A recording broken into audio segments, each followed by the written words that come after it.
Give us a true intro first. Give us an intro. Let's start What there. up, guys? It's Obscure Reference. We're finally here. We're back at it. Guy from the comments you had best be watching. It is time for Barbenheimer. We went Duo out this weekend. review. 2 reviews in one. Yeah, so we're gonna be fingering the pulse pretty hard on this one. Everybody's strapping, about to get blasted. Okay, calm down. This weekend we all went out. We caught a viewing of Barbie and Oppenheimer at separate times. Hence the name Barbenheimer. Man, 5.5 hours of movie later, here we are, and I'm gonna let one of you guys take over. I don't know where I want to jump off, and I need somebody else to take that plunge. Let's start with what order did you guys see him in? I saw Barbie yesterday and then Oppenheimer today. Barbie Oppenheimer. I saw Oppenheimer Friday night and then What? Barbie yesterday at like. Yeah, broke I'm the not even name. trying Are to you isolate serious? you. Come on. You did this in the wrong order, and you should feel No. bad about that. It was very intentional. I wanted to start at a low point and end on a high point. Turns out I both want to hit hurt you me with a little bit. bus. Dude, no, I'm talking about from a mood perspective. Like Oppenheimer ends on a downer. Barbie isn't Oh, always okay. up, but like it ends on a good note. So that's what I went with. Oppenheimer Gotcha. kind of ends like he gets his little win in there at the No. All right, end. hold on. Let's No. break it down. We're gonna go with Barbie first. Okay. Against Barbie's first, and then we'll go with Oppenheimer. But we'll keep them separate, and if we want to do crossover talk at the end, we can. But That's let's fair. focus in on each movie first, starting with Barbie. Right. Works for me. Patrick, start us off. What was your general thought on Barbie? Okay, so I really like this movie. I came into this with high expectations because of the director attached to it. I saw her previous 2 movies in theaters and really liked both of them. I think those are both, at least Lady Bird's one of my favorite movies of all time, especially at least top 15, top 10 for sure. And so I came in with an expectation that there's going to be something really good happening here. And then I get a movie that feels so different than anything she's ever done before.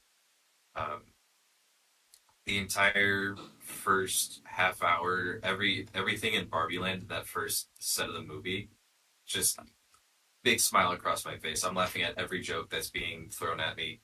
The writing's so good. The set design is immaculate. Like this is some of the best set design I think I've seen all year, at least the last couple of years too. Like I it's just wasn't incredible. expecting how straight they took it, with like the houses being Yeah, completely open, and the no liquid in the drinks and all of that. no liquid. Like she just skips using the stairs. Like there's a lot here that's just like, of course they would do that because that's how kids would play with a Barbie doll. And just everything, even the writing, like the way that scene was laid out, right? Like how they're just like having a beach off, and like maybe a kid would say that and not know what that means, or what it sounds like, or just have a dumb plot line where these kids are fighting over Barbie and they're having a dance party every night. Like that entire first like act of the movie just felt like a kid playing with Barbies, and then it takes a turn. And like I'll admit the middle portion of the movie kind of lost me, but then it brought me back so hard for like that end of the second act and then the third act. I don't think everything works in this movie. I think it juggles a little bit too much and doesn't nail everything as a result. Yeah. Um, for example, I'm not sure we needed Will Ferrell in this movie, or at the very least, not have him follow them back to Barbie Land. I don't know if he needed to be a part He of showed that. up for no reason.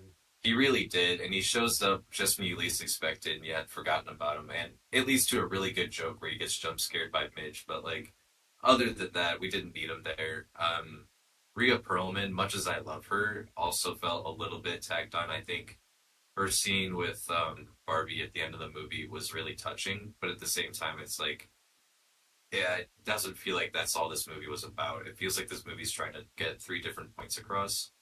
And while it might end on one of those notes, it doesn't necessarily land it either.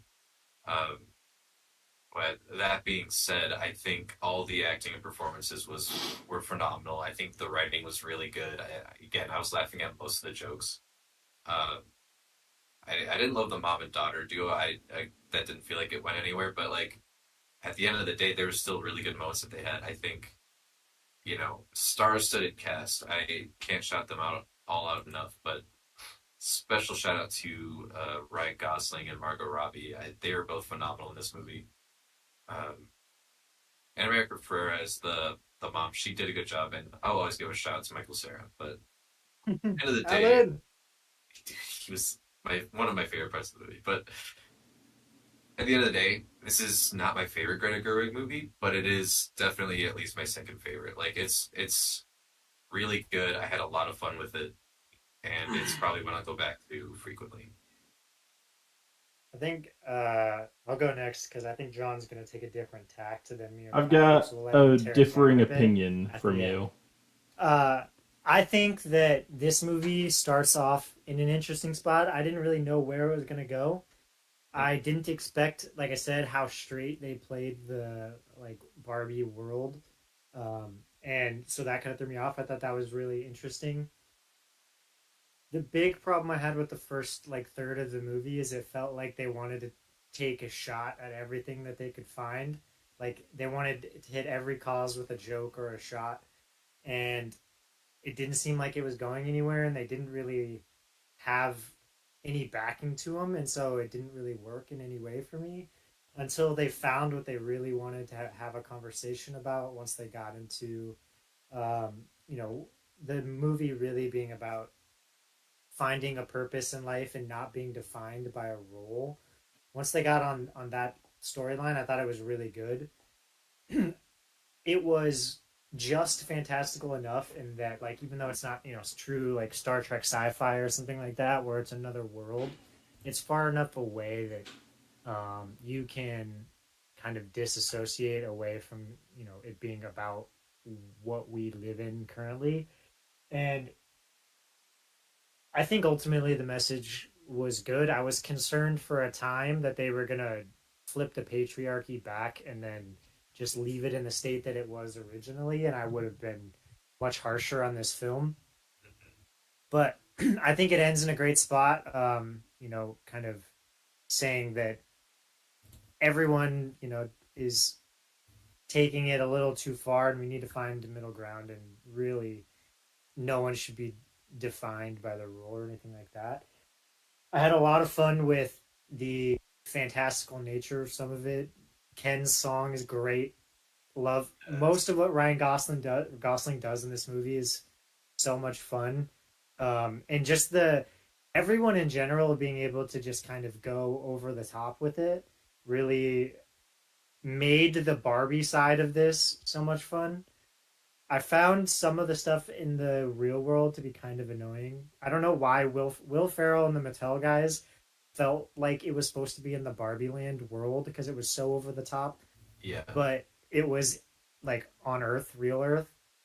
Um, I I don't know entirely how to feel about all of that because it didn't feel like Will Ferrell's character had a like narrative or a through line that made any sense. He kind of went from point to point.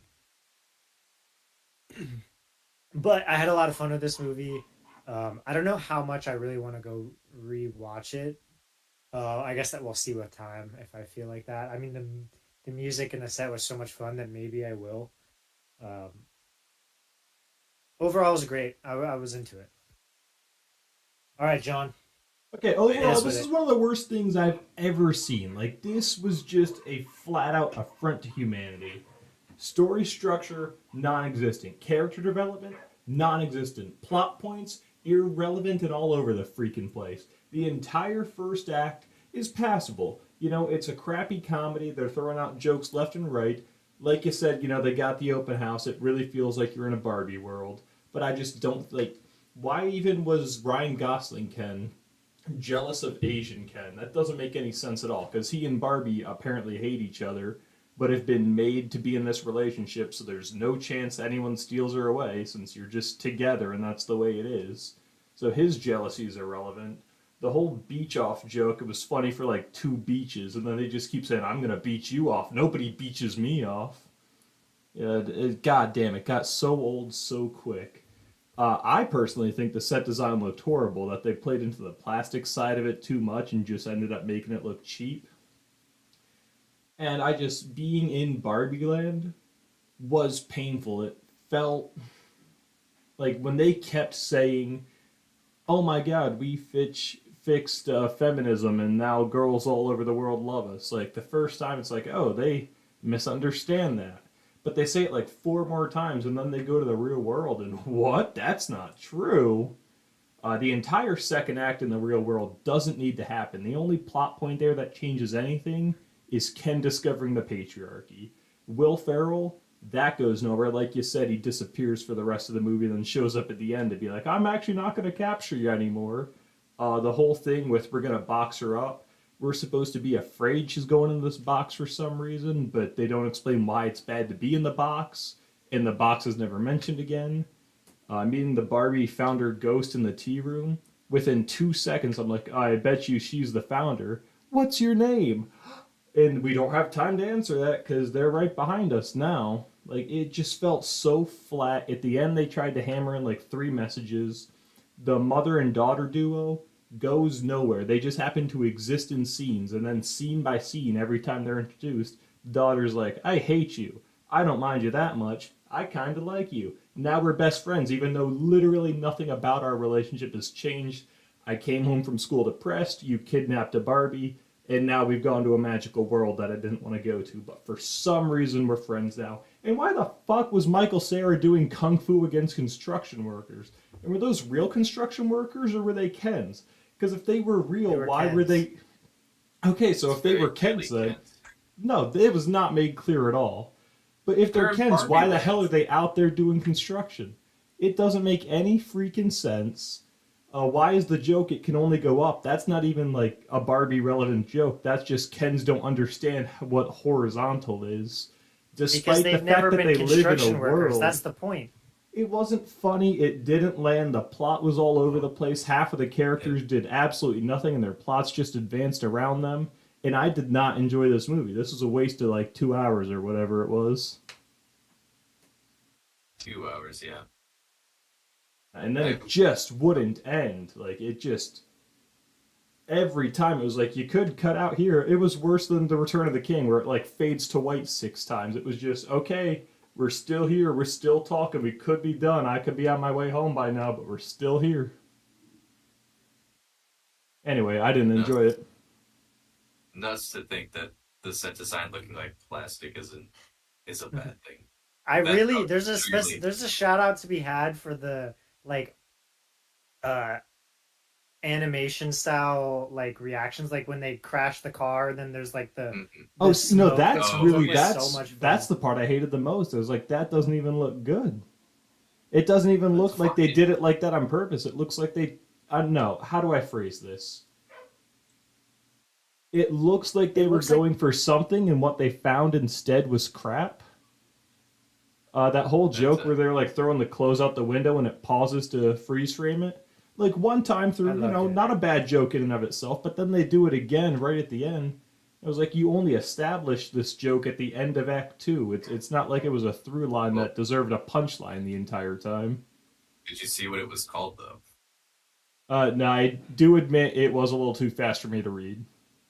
It was the Fojo Mojo Minx robe or something. Oh yeah, no, okay, I did see that actually.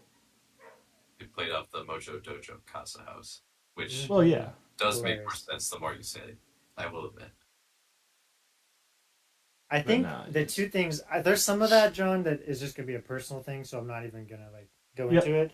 Mm. Like if you don't like the plastic look of it, you just don't like it. yeah, That no, just is that what it part's is. subjective. I admit. Uh, the two pieces for me that I'm gonna take a little bit of umbrage with is the mother daughter piece and then the character arc piece.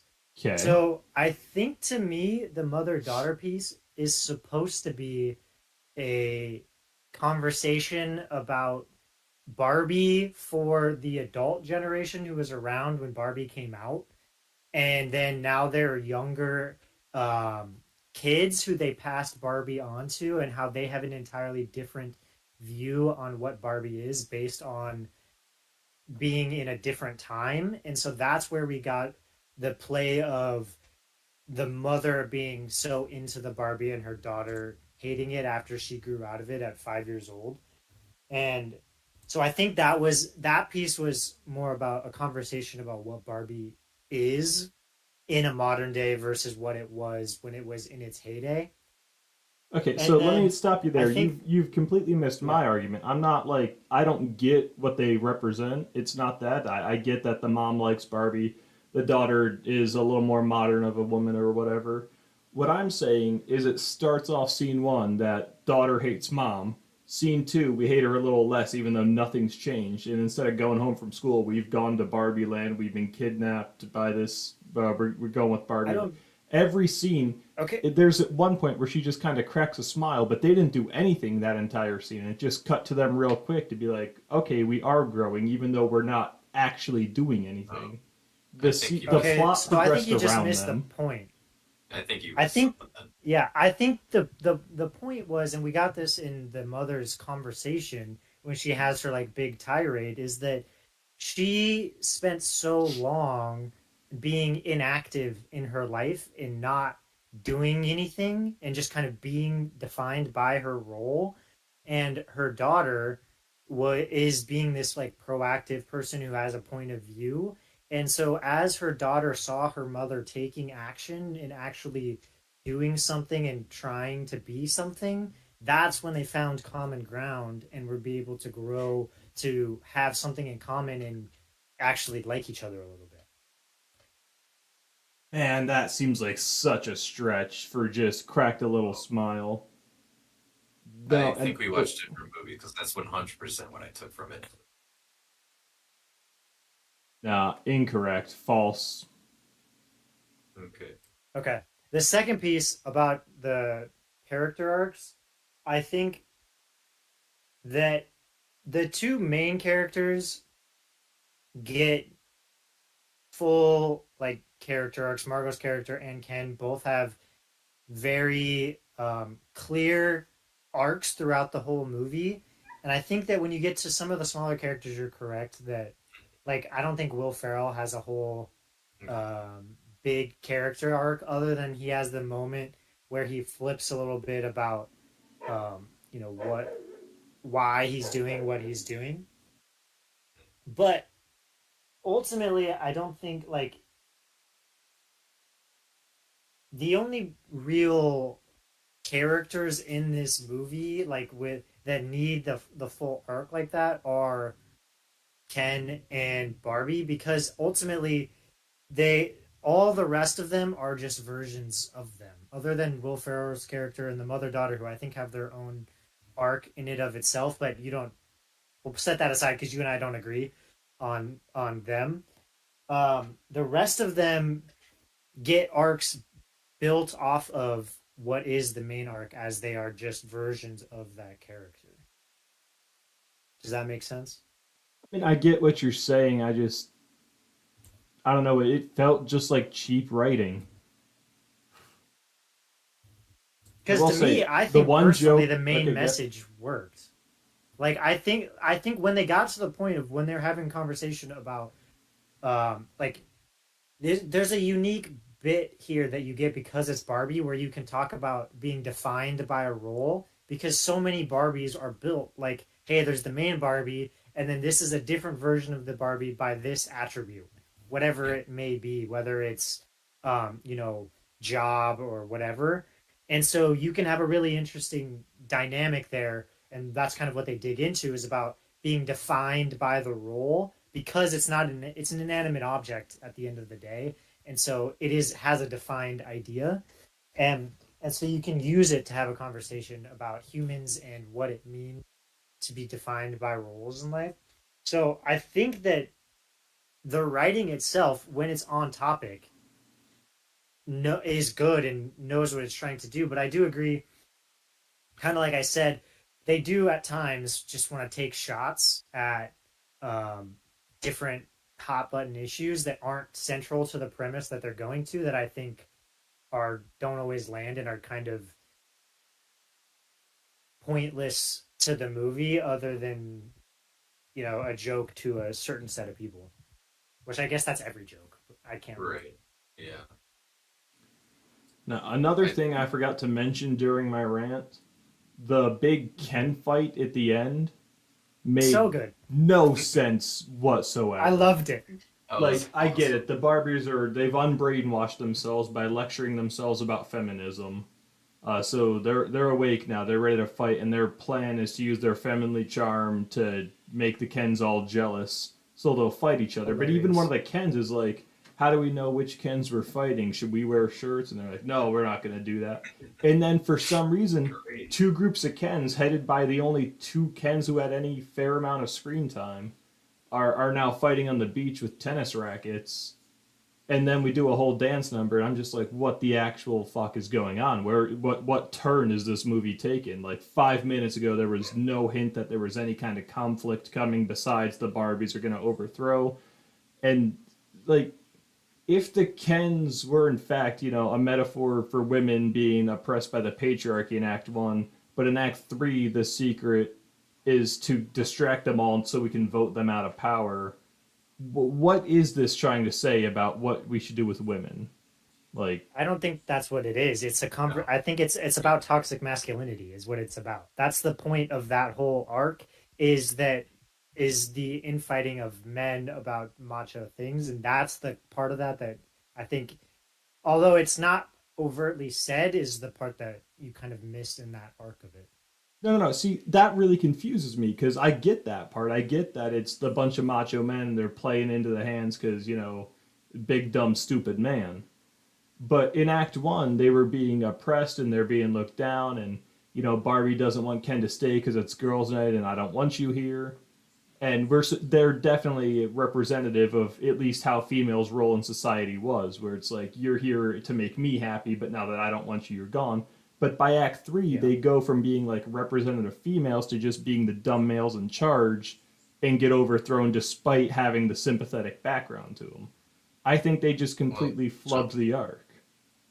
no, I'll push back on that because the beginning, like even Barbie admits at the end, like she ignored Ken and she didn't like him, but he was obviously head over heels for her, and she just kind of ignored that, used that to feel better. And by the end of the movie, after he has a turn and she just like sits down and talks with him, it becomes clear that like no, we didn't treat you right. Like none of us have treated any of the Kens right, and that's you see that start to change at the end of the movie, and I think that's kind of the point of it. Like neither side is right by the end of the movie, and they talk about it. But I think the connecting piece that Connecting piece. might have met that you might not that didn't hit for you in the way they were trying to explain it is that like when they show the scene on the beach, right, where they're doing every single one of them's playing the same guitar song, Mm-hmm. the point of that in my mind is like what they're saying is it's all of these guys who are doing things that is not what they actually are because they're trying to get the girl, and so Right. it's building into the people are being defined by their role rather than understanding who they really are and being themselves, and that's kind of the point of all of them doing the same thing just because ultimately what they were trying to do is get the attention of the women, not actually do something that they actually enjoy. That whole montage is just incredible for me. The Godfather bit. Shout out to John Cena. Dude, John Cena. I saw a photo of him in that outfit. And I'm like, surely he's not going to be Dua Lipa's Ken. No way. And then he was. I'm like, no kidding. I I didn't know do got to anything. give credit to the Godfather bit because I 100% over explain all my favorite movies when I'm watching them, especially Oh, with dude, Yeah, there was yeah. Like so they much of they that nailed when me on that one. I got to give them that. They know. Yeah, they got me on that one too. Maddie looked at me with the joke when the guy's like, "No, not when he was talking about CDs," and he's like, No. Yeah. "No, not Oh the no. music." She's like, "Certificate of deposit." I was dying.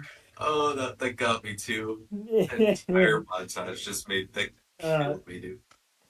Now, there is some overall though, poignant the stuff movie there. didn't land for me. The jokes, for the most part, did not land for me, and the writing, the plot, the overall character arcs just felt a little muddled. Like they couldn't pick a direction to go in, and they ended up just kind of flopping on their back the entire time. I do think the one piece for me that I didn't seem to have a strong finish was Alan. Yeah, Because yeah, they had this whole piece at the end where they were talking about how they needed to they every the Barbie Land prior was out of whack and that they were keeping the men down, and then now they're trying to find a better balance. But then they had to put in the joke about Alan still not being seen or heard, and so I think that hurts the message to a degree. And I think Hmm. that his arc didn't land very well, and I didn't understand where they were going with it, and they didn't have a finish point for him that felt No, like it yeah, connected with the See, rest I of the don't movie. even think It he kind of had an arc. He undermined was what they were trying just to say. what's the word? Recurring joke. He was just a running no. joke. He had a conflict, and that's just part of an art. Yeah, I Yeah, He's but the learned thought from what conflict was mistakes. never overcome. It so Right, was at a just exactly. he That's point. what has we're a saying. conflict, and that's the joke. No, Well, that so what wasn't. I thought was happening, what I thought in the middle of the movie it was going to be was Alan was supposed to be a step in for like the stereotypical gay friend where he pretends to be macho and then he actually wants like to hang out with the women and do some of that stuff, but then they don't land it in the end because they just make him a joke. And so I either they were going for that and it didn't work because they didn't finish it well, or they weren't going for that and I just missed it because I didn't really understand what they wanted to do with that character, and they just kind of ended with him being a stereotype. Yeah, I'll agree with that. Like, he didn't really have a resolution to what he was going through. I think every scene he's in, and I see him doing something goofy or stupid, it's like, I love you, Michael Cera. Him just being there and be like, hey man, it is gonna get a laugh out of me. But like, He was better than Weird Barbie for sure because Kate McKinnon okay. just takes everything to 110, Here's and the I thing it with that. doesn't work for me. Like the idea of the Weird Barbie is great. There. Hmm. I think it's a good concept. I just don't know that she lands it well, Yeah. because she Well, takes everything so far. here's the thing with that, because I was just reading some stuff on the internet. It was like this thread on Reddit where someone was asking, "What's an actor that gets typecast that you're just kind of sick of?" And one of the top comments was Kate McKinnon, because she's always playing the weirdo in Mm-hmm. whatever movie she's in, and I that's all I could think of when she first showed up on screen. But they Well, had the a couple crazy of thing really good is jokes so with much it. of what she does, she writes too. So she writes herself True. into these roles. And I'm like, so she's typecasting herself somehow. Yeah, but like I think it worked to a degree in this movie a little bit better than I would have expected. Like I've watched the all female Ghostbusters and like she doesn't necessarily work for me in that movie, but like she has a couple good jokes. But like here there are a couple of moments that actively got me to like laugh out loud, like when she's holding the snow globe up to Barbie and then moves it and it's a And jump scare yeah. and like Margot Robbie like It's like, screams no, and I it's set myself up for that. like got a laugh out of it. She has a couple of moments like that that just got me really good and I'll admit, like, not all of her jokes play out. I think it's very much like, oh, this is Kate McKinnon being Kate McKinnon in another Kate McKinnon role. And it doesn't all Yeah. work for me. I'll agree with that. But, like, she had a couple of jokes that really played off of that kind of subverted what I expect from a role for her. I don't know. It wasn't all bad. It was mostly good. Now, she definitely wasn't like offensive on the screen, but I think Austin's right. Where like the concept of the Barbie that was played too hard with, and they draw on with crayon and they cut the hair, like that's a fun idea. But I don't Mm-hmm. know. Like again, it wasn't just every second she's on screen, I'm hitting my head, get off the screen. But I don't think it was well done either. It was just kind of like she is there, this is happening, and that is just like factually it occurs, but doesn't do much else for me.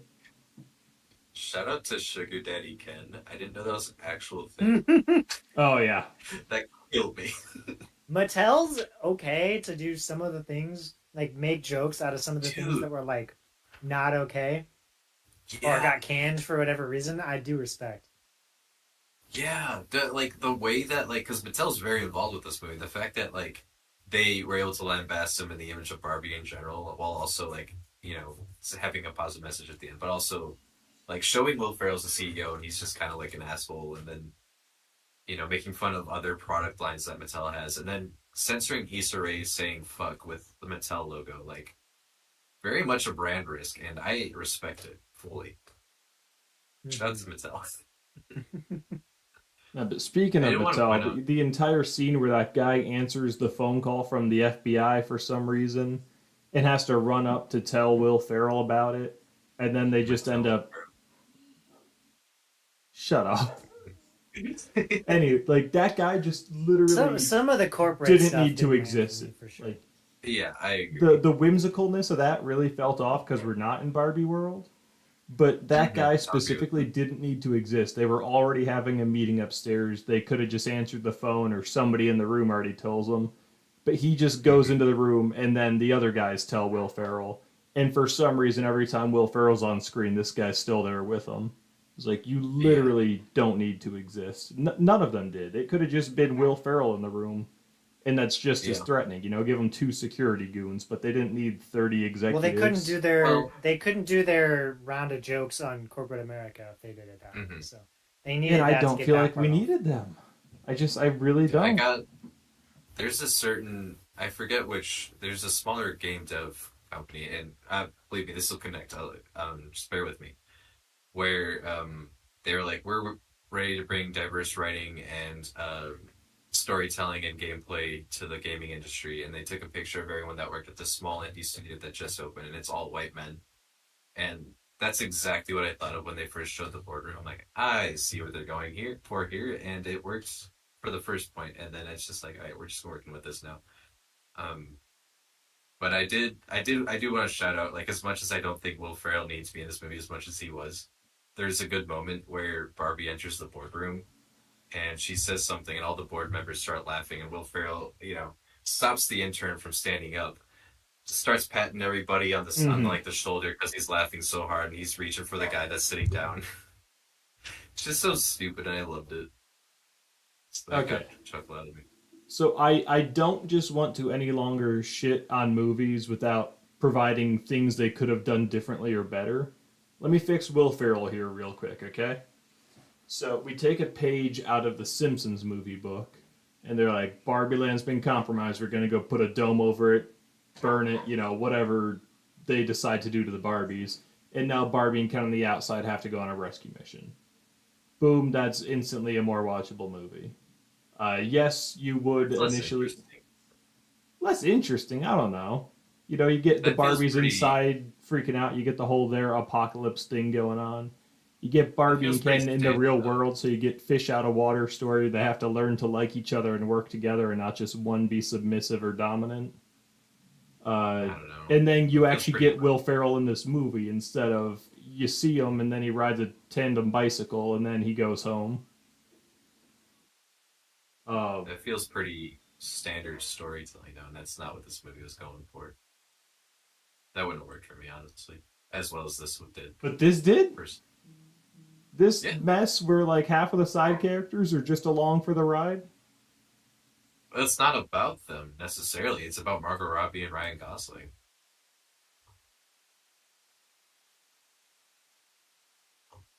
You and I are just not going to see eye to eye on this.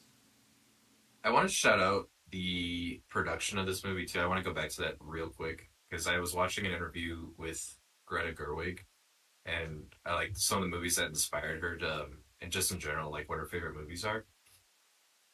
And she shouted out a few movies. One of them was Singing in the Rain, and another was Wizard of Oz, just because of the set design for that, how it was all filmed on like soundstage, and there are a few soundstage musicals that she shouted out in her list, but like that's exactly like as soon as she said that in the interview, I'm like, oh yeah, like all of Barbie Land felt like it was on a soundstage and felt like a movie from like the 30s or 40s, and also with how colorful it was. Like, so I that just gave me new appreciation for the production. Hmm. So good. I really didn't think they were. I didn't know what they were going to do with the premise of this movie, Yeah, and so the whole bit with Barbie getting like real like thoughts of death and stuff like that was super interesting. Just because I was like, Mm. how are they going to put this all together into like a story that matters? Because realistically, Barbie is not that deep, right? So mm, I do give credit to the writing and finding an interesting way to connect it all and make give this movie a reason to exist. yeah, yeah. I'll agree with that. It's one of those things where I'm thinking of like other Greta Gerwig movies, and I'm looking for like connective tissue that makes her storytelling, feel like her storytelling. And it's always like this girl's going through some existential crisis, and this one it just happened to be Barbie and also Ken, and it's also Ken. Sorry.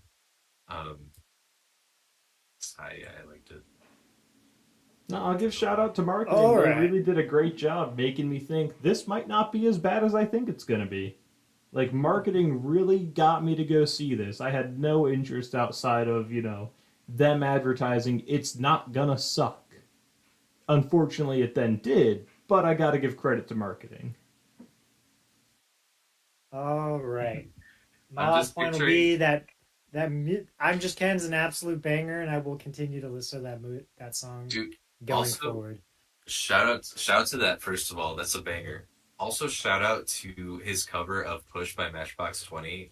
That's also on Spotify. Yes, I listened to that like at bangers. leaving the movie theater, and I was cracking up. Just like he's Oh, trying so hard to be someone he's not, and it's so funny. You can tell.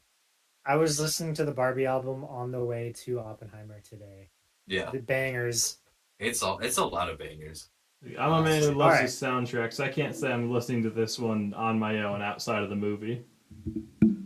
Fair enough. All right, that will end our thoughts on Um, Barbie. Me and Patrick ending on one side of John. We'll move on to the 3 hour intense oh my history god. piece that is Oppenheimer. Now, Ooh. And first thing I'd like to yep. say, Austin, you called it. Great movie. Probably could have trimmed a little of the fat there. Like, it definitely, at the end, I was like, gotta go. So, I Yeah. think it was a You'll fantastic think piece. my If there's one thing my I'd opinion going change, forward is trim interesting. 15, 20, maybe 30 minutes if you can manage it, but you could have condensed some of the scenes. But all in Yeah. all, amazing, spectacular, 10 out of 10. Wow. I want to. Sorry, I know we moved on. No, never mind. I'll leave that for later. No, no, no, come Um, on. This is Barbenheimer. no, it's about Barbie. I'm picturing John at the movie theater standing next to a Barbie cardboard standee, and he's dressed in mostly black, and he's like, "My producers dragged me to see Barbie."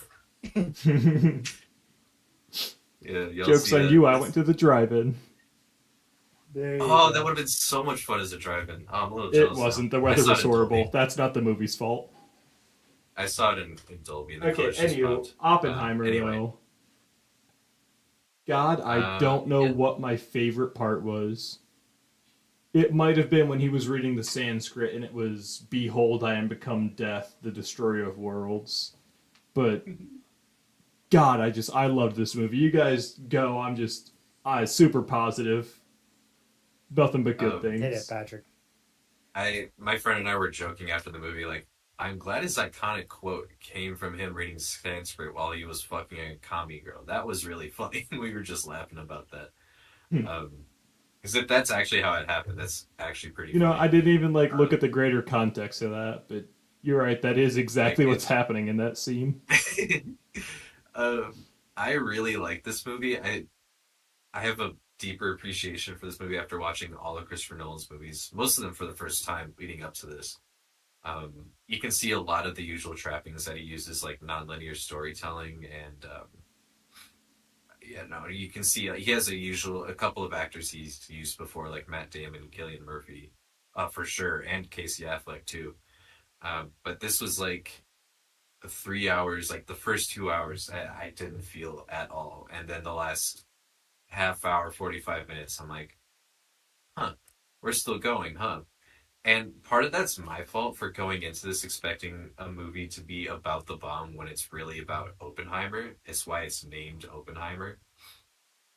So I think going back and watching this movie again would be beneficial for me personally, though I also don't want to set aside 3 more hours to watch it again, at least in the immediate future. I think this movie's really freaking good. Um, I think the cinematography is incredible. The music, Ludwig Göransson, like knocked it out of the park again. Like Oh, this isn't his fantastic first, soundtrack score. dude. Like not even his first Nolan movie that he scored. He also did Tenet, which is also pretty good. Um, but like man, there are a couple of scenes where it's just like I'm sensing some themes that are carrying in leitmotifs and stuff. I'm like this, it's just so good. Like 90% of I'm struggling to think of a performance from an actor in this movie that wasn't good. Like every just about everyone was on another Mm-hmm. level. Like Killian Murphy. and Robert Downey Jr. for sure Oh my god, knocked it out of the both park. of them. 11 out of 10 for both of them. Emily Blunt, like, she doesn't have enough scenes, in my opinion. She absolutely killed it. Like, that one scene she has at the end with the interrogation where you think she's floundering, and then she just gets that look on her face, and like, oh no, she's got them dead the right. Like, that fucking got me. And Matt Damon, I again can't think of anyone that did a bad job in this movie. The cast is phenomenal. I think it's a little hard. It was a little tricky to follow, but like once we got rolling, it was like pretty easy to follow. Hmm. I will say, I saw this in IMAX, which was absolutely the right choice. Some of the IMAX shots were incredible. Um, I will say the sound mixing. I know that's been a major complaint for some of his past movies in theaters, and with no options for subtitles at a movie theater, did make some of the talk, like some of the things they were saying, a little hard to hear. And I haven't seen a Nolan movie in theaters since The Dark Knight Rises, so I can't really speak to how it compares to other movies of his in theaters. So I can't speak to that. But I do think, like, in general, this is just a character study on J. Robert Oppenheimer, and I think they knocked it out of the park. Man, I'll pass it off to Austin because I will ramble for another 20 minutes if I could. Like, this was a really good Mm. It's interesting that I'm gonna end up being the one who's the lightest on this movie out of the three of you guys. And don't get me wrong, I still think this is a really good movie. I'm not. It's not like this is a bad movie. Um, if you guys remember back to when we saw the trailer for this movie, and I was talking about how for me the thing that was more interesting was the Oppenheimer's opinion on the bomb after we got the bomb rather than the buildup of making the bomb and setting it off. And I said that I thought that it was going to be a lot more about the bomb and less about that. I was wrong to a degree on that. There was more of the after effects than I was expecting. However, I still think it was lacking on that end of it because this movie spent so much time trying to build the backstory so you could understand what the kind of conversations were afterwards that they forgot not I shouldn't say that. They didn't have the time to give context for the era in which they were having these conversations. And so anyone who doesn't have like at least a working knowledge of McCarthy era politics would in my opinion feel pretty lost once you get to the conversation piece about why things are happening the way they are. Like, you know, this movie I think is played pretty straight and doesn't try and take a side about is Oppenheimer a good or bad person? Is Robert Downey Jr.'s character a good or bad person? Are the decisions being made good or bad? They really just kind of lay out everyone's individual opinions and let you come to your own decisions so much as you can, kind of grasping all of that knowledge. But I think that they spent a little bit too much time on the very early stuff. So like the first, I don't know how you want to characterize it, but the stuff prior to the start of the Manhattan Project is so fast. Like they're hitting it one. at lightning Hmm. speed the Yeah. entire time because they want to talk about all of it. And I really think they should have cut some of that and made some more the back end for what is ultimately the conversation that they want to have about this movie. I think that Christopher Nolan's reason for making this movie is he wants to have a conversation about Oppenheimer, but also the McCarthy era and nuclear decisions that we've made. And so he wants all of the details in there that build up Oppenheimer and why things happen the way they do. But I think he goes a little too far in doing that and loses some of it on the finish of this movie. But as a person who really likes physics, like a lot of this stuff is really fun. Like seeing Oppenheimer and Albert Einstein have conversations, Hmm. and you get Mm-hmm. Niels Bohr, and you get so many A lot of important big names. people that are super important to this time. Is a lot of fun. Mm-hmm. All of the actors, like you said, are so good. They're all giving great performances. Set design is really strong.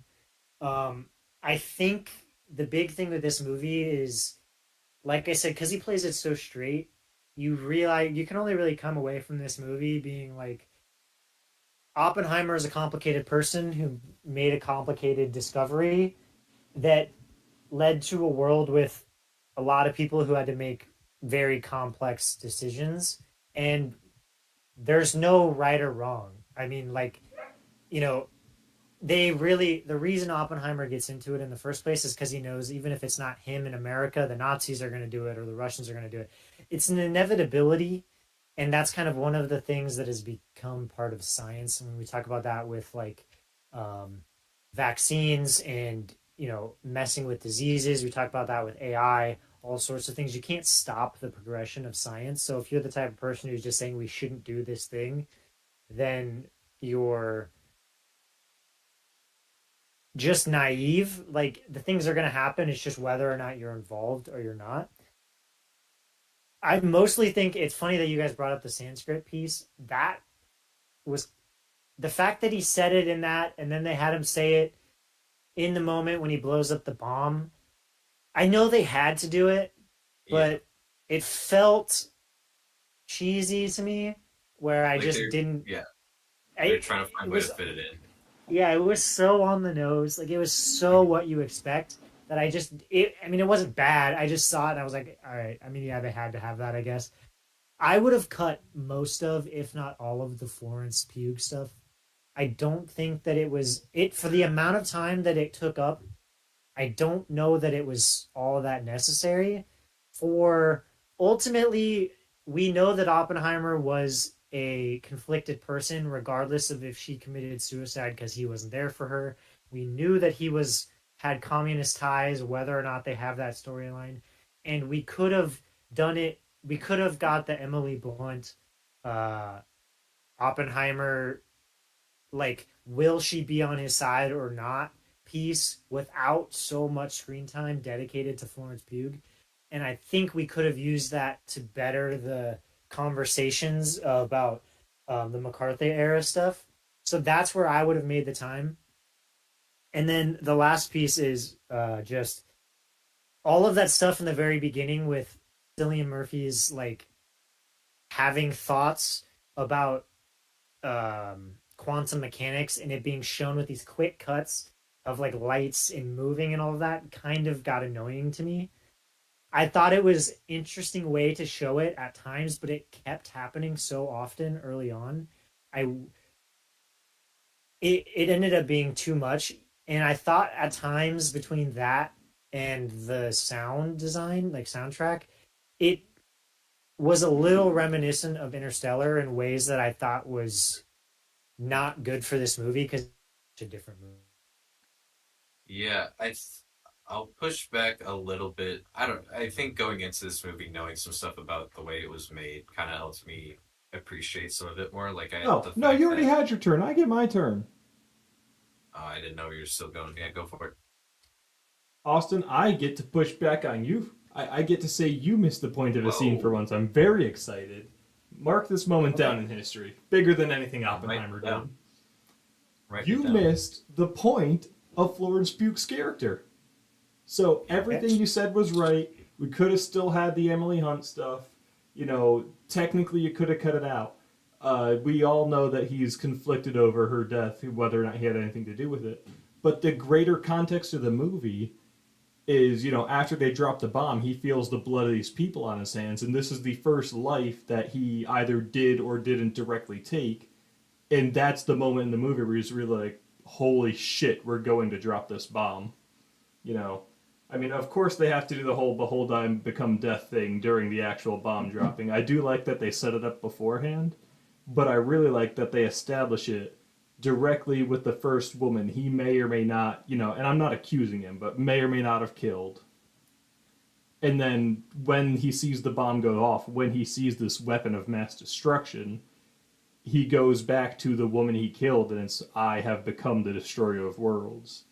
I don't think she was unnecessary. I think it was really necessary to show us he doesn't just like, oh my god, what if I kill people? He knows what it feels like to kill one. What if I kill 220,000? A fair portion of which will be slow and painful. You know, it really just set him up as he's realizing the error of his ways. And like you said, if he doesn't do what the Nazis and the Russians will, he's got to progress science. But the blood will be on his hands, at least in his own mind. Like I Yeah, felt her I think you're very definitely right. necessary. I didn't that some of that context I definitely wasn't thinking about. You're definitely correct. So I'll walk that back a little bit. I do think that they need, if it's not that, they need to cut something from Oh that yeah, early no, don't stage. disagree with you If there. it's Hmm. That's just the one that seemed obvious to me, but I think you make a good point there that there's some of that. So I would go at that point. I would go with some of the really early stuff about his like the stuff with the lab and all of that. Mm-hmm. I guess you can make a point that the almost killing his professor thing can kind of build into that, but I would But to a probably month, cut a yeah. little bit If of it, that then. Well, unfortunately, I have to agree with you there. Like I loved every second of it, but there's not really anything else that you can cut and still have it be as good a movie as it is. I think the cyanide in the apple kind of leads to him leading, like going to.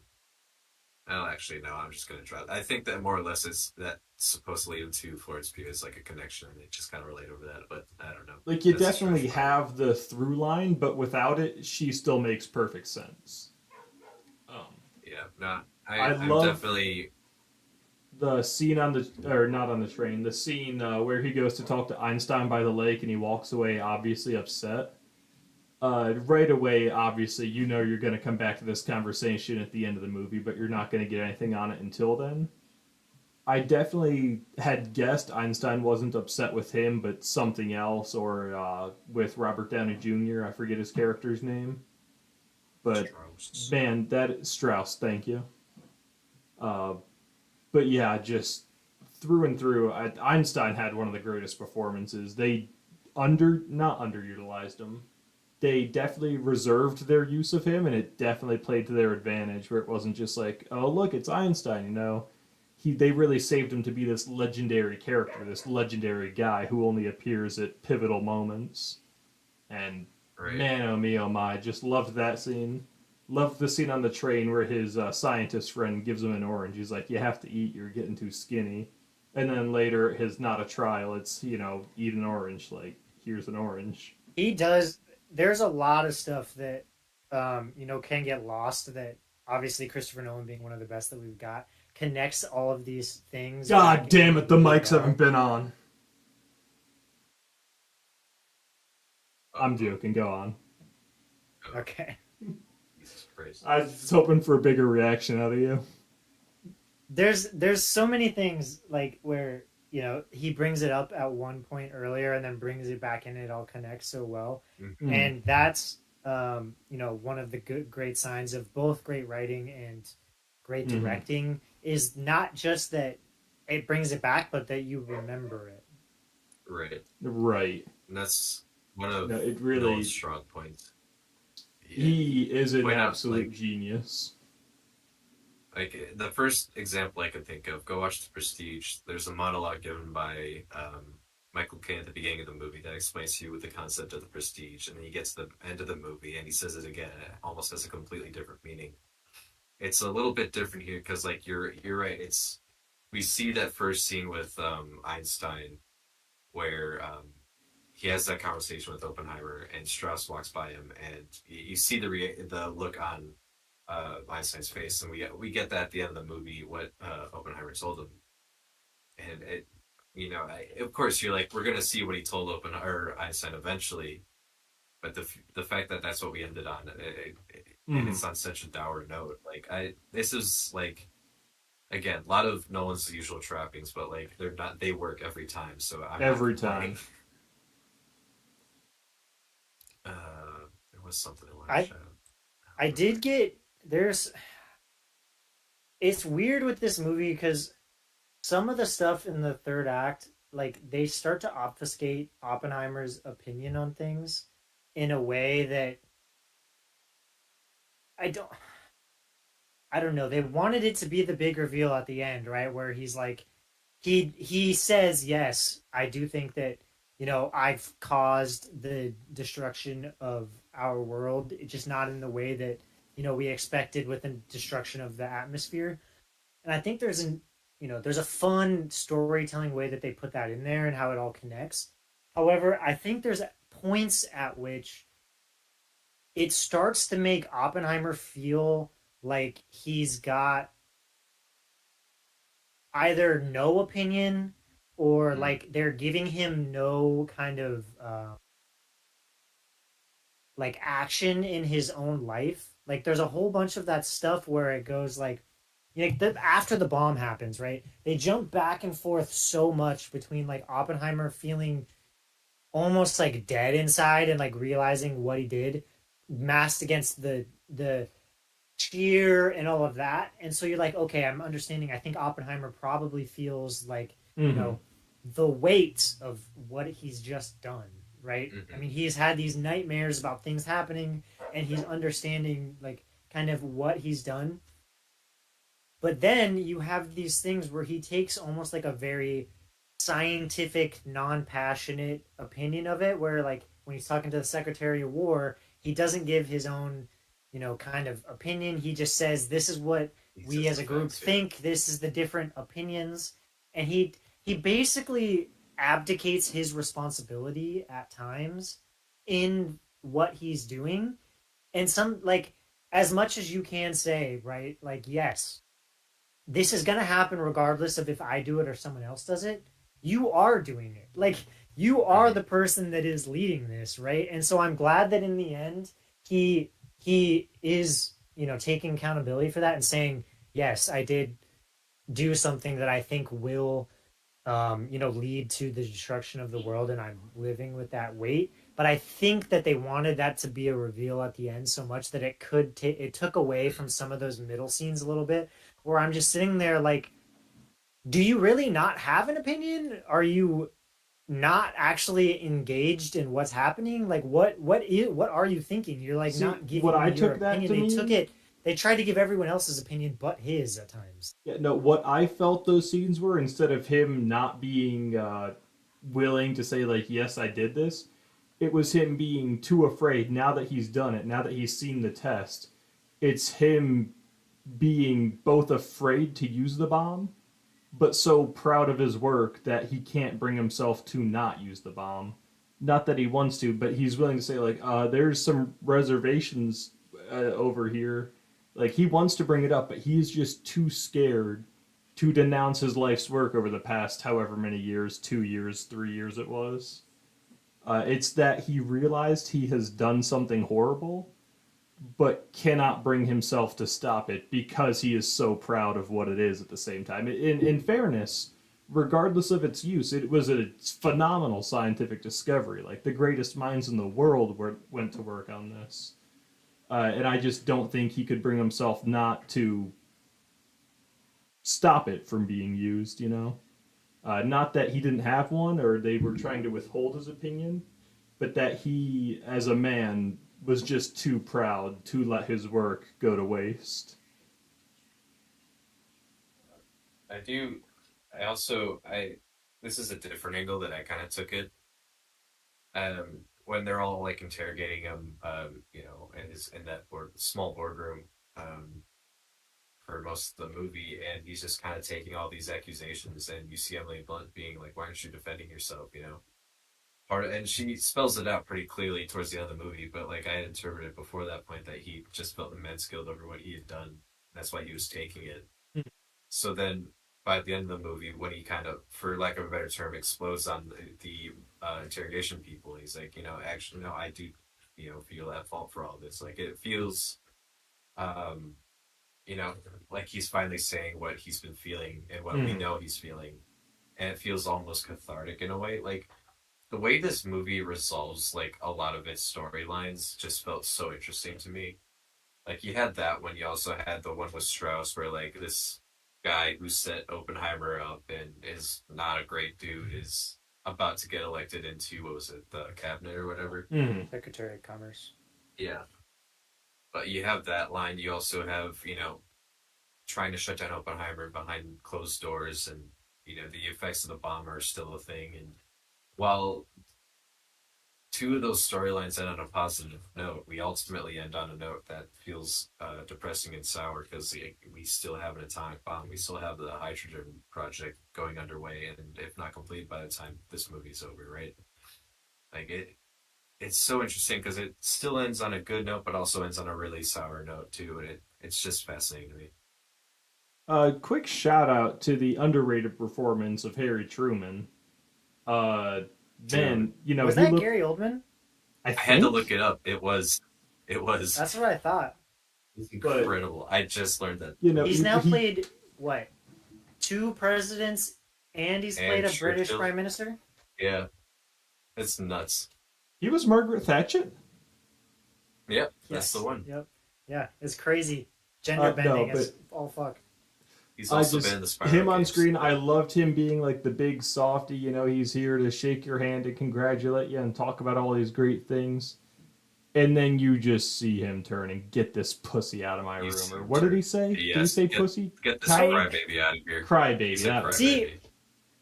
I didn't understand that. I mean, I get it in the sense of like Truman as a person, but I that is the most unempathetic thing like I've Oh yeah. ever seen. Like ever. Like it's too like. Here's I'll play it this way because we don't get a lot of Truman in this movie, so Hmm. he plays it off as like a selfish thing where he's like, I did that. You are just a cog in my machine, Yeah. and I dropped that bomb. And Oppenheimer was saying, like, I have real sorrow about what I did. And I don't understand the type of person who just like gets none of that from that and just like fuck you. Like get out of my office. Like I'm the important one. You didn't do anything. See, I took Mm. it on like just the nature of politicians being two faced and okay, so you're not with me and I don't need you anymore, so get the fuck out. You know, it wasn't. It was just you're no longer providing use. I'm done with you. But no, you're absolutely right. It did come off as overly unempathetic. The performance was great, but just this man who worked for you for 2 years and led to the death of hundreds of thousands, 3 years, and led to so many deaths, is expressing that he feels remorse. And you did just kind of tell him, well, fucking sucks to be you. Get the fuck out. And it's not like we don't get any point in this movie where Oppenheimer's like, Bitch I ass would not have motherfucker. used the bomb. Like he never is like, I wouldn't have made that decision. He never says that. He just says that going forward, I wouldn't be like, let's continue to make more bombs. His Mm. point is we need a political like discussion in a treaty about what we're gonna do here. Now, I mean, let's not get into the politics of that about whether that actually Yeah. works. But the point being, like, it's not like Oppenheimer was going around saying, Truman, you made the wrong decision. You shouldn't have dropped a bomb. All he was saying was that happened. Now let's take in the evidence and come to another conclusion here. And Truman was like, nah, fuck that. Yeah. Mm. Yeah, I again, character was great, portrayal, but yeah, no, very much just kind of hard left performance on him. Not the political left, just like hard turn, just like bam. Yeah, for sure. But yeah, all And in there is a all, part of that. I don't know if it necessarily hits it all the times because it's not really the big main point of this movie. But one of the points it's trying to talk about is like, after you've done the thing that the political machine needs from you, it throws you to the side. And mm-hmm. it kind of came and went for me whether or not that worked. And that's part of the thing, like you were talking about the catharsis of Oppenheimer when he finally like gives his opinion there. It doesn't like it never really landed for me in that moment as like his big catharsis for it because it didn't the like well I guess it didn't I don't know I'm not sure why it didn't land but in the moment because I thinking about it all of the like tropes make sense, right? We get the bomb, we get the like the sound going in and out, so we understand the like mental part he's having, and then we get the recreation of that. I'm not sure. I guess now that I'm really thinking about it, I just didn't feel like that was the big catharsis moment that I was looking for because it didn't even really feel like he was admitting to anything in what he was saying either. It just kind of felt like more of the like I'm saying what happened rather than like yeah, 220,000 people died. He's not hiding the fact. At no point was he hiding that people died, right? Like Mhm. he's fully understands the things that happened. And so I didn't feel like it was some big admittance that he was like, yeah, I understand. These are the things that happened. I shitty things happened, yes. And so yeah, there's I feel it's almost like there was just so much at the end that it didn't all, hit perfectly. And that's where like it's a really good movie, but I don't think that everything lines up. Whereas like take Interstellar, right? I think people have kind of the opinion I have of this movie, of that movie. Whereas for me, the Tesseract stuff I think works for what the movie is trying to say and doesn't confuse me. And so I think it's a more complete ending. And I know I wasn't part of, Patrick's ranking video of the Christopher Nolan stuff, but I would put Interstellar above this movie for me personally. I mean, I I have a weird long relationship with Interstellar that we don't have to get into now, but I have in three different periods of my life cried at three different things that happened in that movie because that movie is so fucking good. Like that movie is incredible. That movie's really good. Yeah. I think the only movie I've ever cried at was Boy in the Striped Pajamas and Return of the King. Oh, that's a sad fucking movie too. That's one of Uh, those movies you watch once. yeah. I mean, I it's had to it's watch not. that in school. I saw it in high school. Damn. No, no, no. Ooh, I In avoided that. middle school. I was in middle school when I saw it. I was like, when that movie ended, I was like, why are we watching this in school? Like, this does not seem like something we should be watching right now. High school, maybe. They Middle should, school, you lost me. they showed Great that in my movie. high school. Damn. I wasn't in the right class to see it. Unrelated We though, like watched. that's just a movie I happen to cry at. Yeah. Gosh. But yeah, I really really loved, the Einstein scene at the beginning where he's talking by the lake, Yeah. and we see Einstein walking away, and we're led the entire time to believe that Einstein resents him for what he did, or he went there to brag to Einstein about like, hey, you see that bomb? This guy, we're led to believe there's definitely an abrasive relationship between the two. And then while watching the movie, the first time they actually meet and come to talk together, and he shows them the like, God, I forget the phrase they use, the ultimate death formula where this could go wrong, and Einstein's The like, you got the reaction just number. doesn't stop. Yeah. No, I just watching that, I was like, okay, so this is where Einstein begins to like grow some distrust of this guy or something, right? And we're gonna grow discourse through the movie, but no, and they just kind of keep. They're not like super best friends, but you can see Einstein faced a similar issue when he was young and is attempting to guide Oppenheimer in a sense. And then at the end, you realize there was never any resentment because this is just unfortunately the nature of what we do. And I really God, liked I the love the the parallel. recontextualization of the scene. I love the relationship they had. Love the performances. I legitimately was planning on going to see this movie again this week, but I remember we have a Tuesday stream. He Now, I was about to be I back in theaters. I really did like the conversation. Like some like I forget what point during the movie it was where it was towards the end of the movie, like in the third act, I think, where he's talking to Einstein, a man who was kicked out of his own country, told to Yeah, his yeah. face that like they didn't need him, like you did all this work for your country and this is how they reward you. And I loved that. That was such a good conversation. Like the writing in this movie is just really Really, good. they didn't pull any punches. God, it was just so good.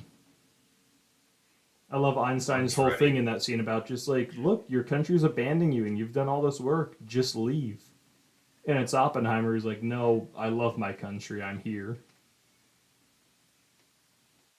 God, it Dreading just having to put this on my tier list. I have no idea what to do with it. You're gonna have to do it in this video, so you I better know. prepare yourself to do that. I'm looking at it right now and I'm trying to figure it out. you gotta S tier it. You have to S tier this. It's so Uh, profound. You gotta watch more Nolan movies, my guy. It's not that simple. I've seen Batman Beginning. Yeah, yeah, that's a Have you movie. have you That's seen a, it too? is it? It's a good Batman movie. It's Batman not the Begins, best of the Nolan movies, but dude. Batman Begins is incredible, and it's not even No, my no, no. favorite of I his Batman. purposefully said Batman Beginning. That wasn't a slip of the yeah. tongue. I was making a joke as it's not even a movie that exists. I know. All right, Patrick, I'll give you a little bit more, but we're coming up at the end here, so you're gonna Okay. have to really put this straight. But just to get this out there, I thought the I felt a lot of kind of like personal interest in the way that Oppenheimer comes across in this movie because a lot of the themes that they're working with for Oppenheimer as a character is kind of like the so we get a lot of this in movies when you have a really good main character, someone who finds like a true purpose, right? Like a purpose that regardless of good or bad, like you feel obligated that you have to do.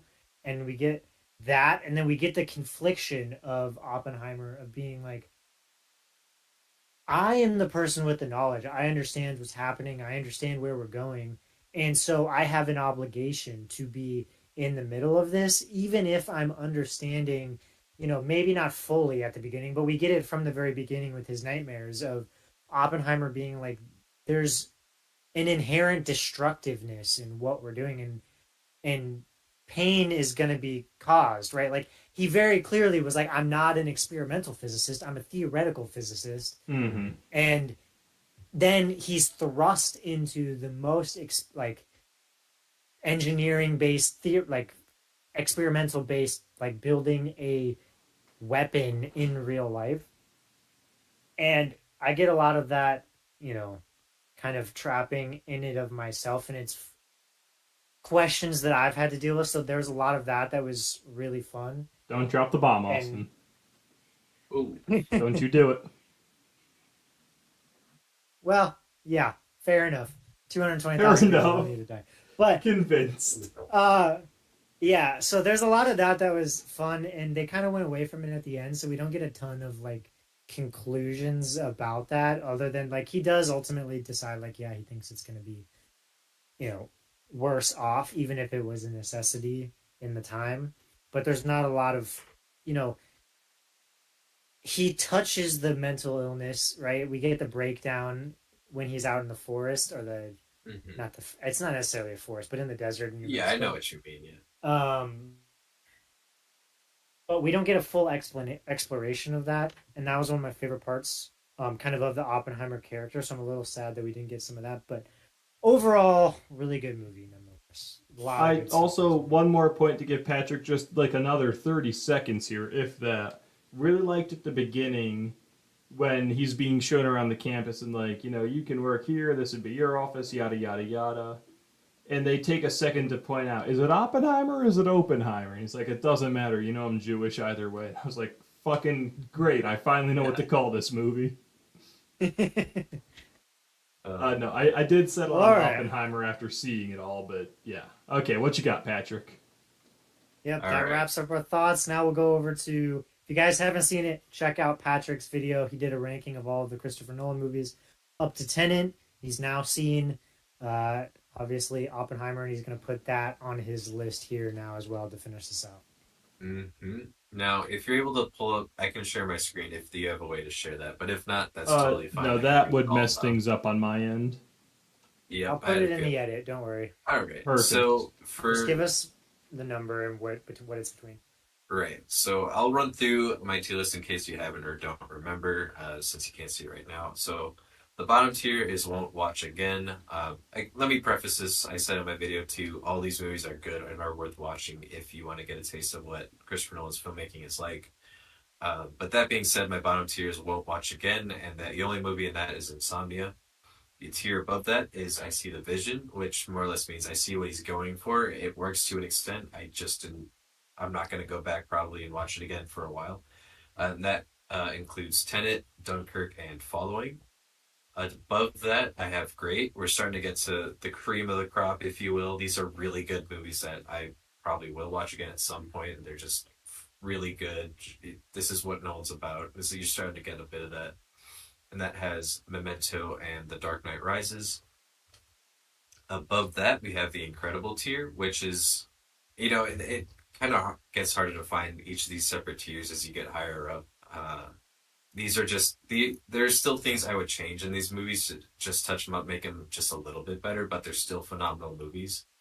And that would include Interstellar and Batman Begins.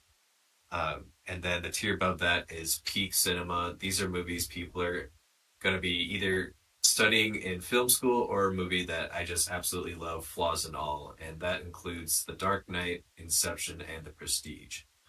So, where I put Oppenheimer, at the very least, it's going in the incredible tier, and I think it's going to stay there. My big question is, do I put it after or before Interstellar? And that's really tearing me up. I think ultimately, I'll probably watch Interstellar again before I watch this, so I'm leaning towards that. So that's where I'll ultimately put it. It'll be in the incredible tier after Interstellar, but before Batman Begins. Rounding out the tier list. There you go. We'll put a visual here. Here you go. We need a visual to match that sound effect. Oh, we. Ooh. Oh, man. Anyway. We'll just pull it. We'll just pull the like when the Barbies were fighting in the action scene and there's like the kerfuffle. It will come out of the little yeah. dust. It will come out of Patrick's hand, and we'll use that. Okay. We could also just drop a Alright. nuke. You know, that's an effect that makes that noise. That would have been effective. Oh no, sorry. One more thing. So, unrelated to my actual analysis of the film, as I'm leaving the theater, there's like two dude bros. They've got, bro tanks on. They got their baseball hats on backwards. They're really fucking cool. And they're just like, man, that was supposed to be the nuke movie. They only dropped the one bomb, and they're just like complaining, what a rip. I was like, it's literally the entire takeaway is he regrets even dropping the one. No, just Dude, I was like, if anybody missed the point of the movie, it was those guys. shout out to there are a couple of oh my gosh, actually there are a couple of people I want to shout out at my Barbie viewing because there were a couple of guys on the way out, similar to what you just explained, and one of them was like, yeah, easy 9 out of 10. That was a really good movie. They're both bros wearing like tank tops and they had like baseball hats on and shit. But also shout out to the elderly couple next to me. That was the best. Like they were making comments the entire movie. Like the first like 10, 20 minutes, the old woman next to me was just dying and we were both laughing, having a good time. There were like 20 different moments throughout the movie where her husband's just like, oh Lord, oh Jesus. By the end of the movie, she's explaining things to him, and like especially when she turns on the shower, nothing's coming out. I think he even said, "There's nothing coming out," and she's like explaining, like, "Well, that's just how he played with them," and he's like, "Oh." It was just the best time I could have I had think watching they that movie. definitely would have enhanced my experience if I could just see an old man being even grumpier than me. It was so funny. He ultimately was laughing at the end of it, like, God, that was so funny.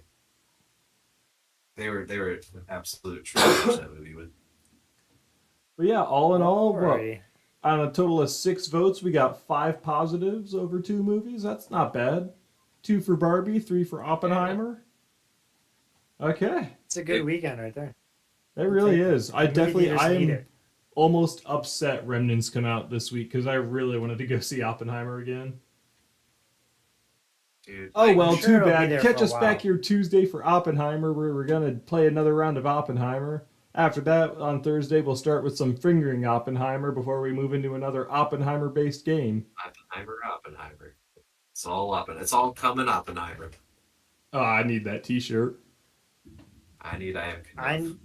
I I'm gonna I need that so bad. That was one of Patrick, the we need few to jokes I coordinate that almost one. chuckled at. I almost chuckled. I'll give him that one. But at that point, I was just so annoyed with the movie that I was done. Anywho, So fucking disagree. All right. But so that funny. was Barbenheimer, guys. Can't wait for Barbenheimer 2. See you next summer. Electric There Boogaloo. will definitely be a Barbie too. We know Oh, that. I don't Oppenheimer know. 2. It made It broke the record for opening weekend. It's definitely coming with a second one without a Oh doubt. yeah, there's no way they Oppenheimer's don't gonna just make a make killing it. too. Like, Yeah, but the You're a difference is horrible person. Oppenheimer is a historical biopic. There's no next chapter. right, but Greta Gerwig's not going to do another Barbie movie. She's I'm already not moving on to suggesting Narnia.